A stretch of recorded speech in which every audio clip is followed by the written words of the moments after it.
let's talk about like sellers. Who are the people actually selling? Are they mostly multi-generational families? Are they people that see that the market has gone up and they're trying to take profit? I think every situation is every situation is different.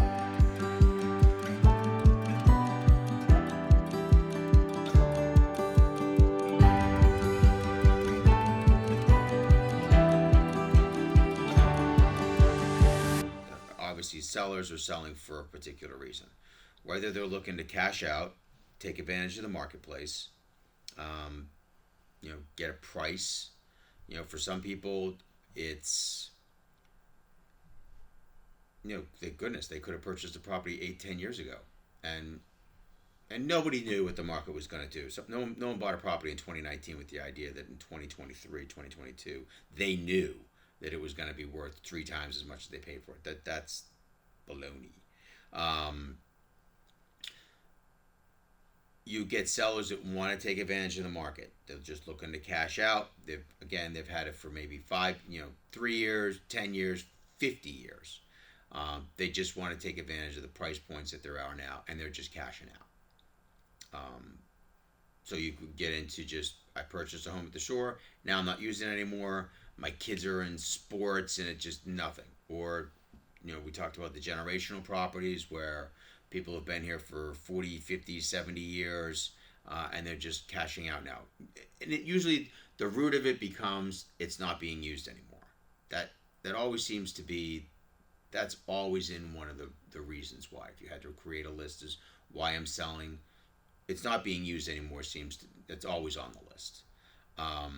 Other sellers are looking to downsize or upsize. I want to go from, I have a 2-story single family. I need to be in a rancher now. I have a 2-bedroom condo or 2-bedroom single family home. I now need a 3 or 4-bedroom condo, townhouse, single family home. I live in a condo. I now want to do a townhouse, which is multi levels.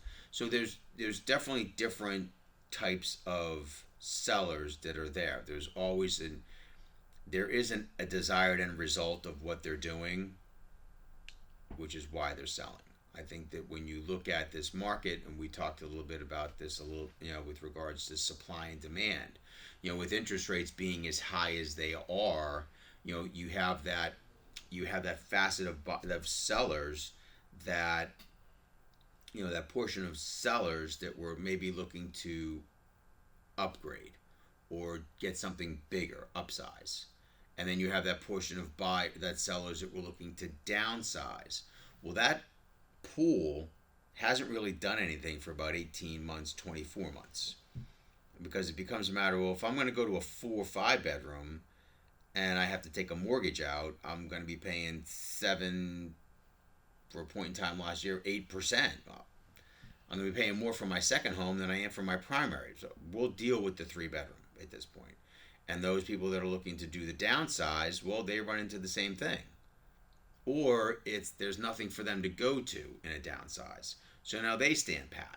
So you have this whole section of sellers that aren't doing anything because of the market conditions that also fuels the lack of inventory that we potentially have had for a little while now. That can certainly start to change. So there's always something with sellers that they're looking to accomplish, whether it's just cash out, get into something else, whether it's larger or a downsize. So do you see, if you had to say percentages or like which one is more common, uh, imagine a buyer was watching this video. They want to know, who am I actually going to be looking for that would be selling their property? Mm-hmm. Are these people like, is someone selling in the Wildwoods to upgrade up to Cape May, or like what are the likelihoods? Percentages would be great, but I know it can be hard to like ballpark those. Yeah, I would say that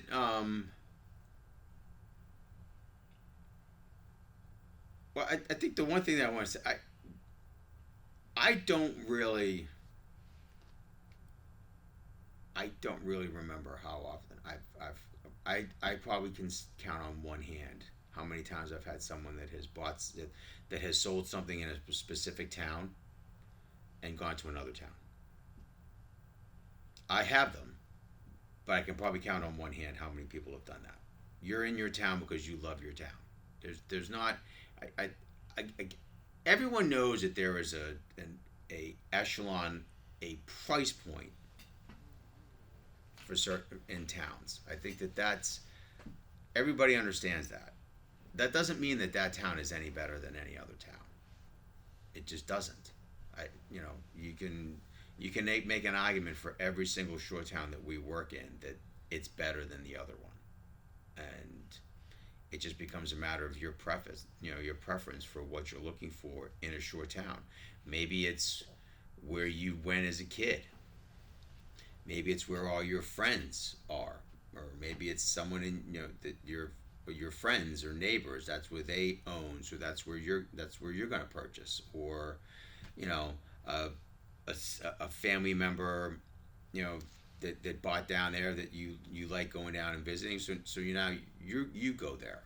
I don't really. Again, I've seen it, but I can probably count on one hand where someone actually, I sold here because I want to now move here. They're usually, when they're selling and they're doing something else, they're staying within the same town. So then, would you say, if you think that, because naturally my thought is, if the towns aren't just objectively superior one to another, Mm-hmm. do you think the market will eventually correct, and are the cheaper neighborhoods rising faster than the expensive ones, if that makes sense, to the point where I understand your point. I would say no, because it's always been that way. Yeah.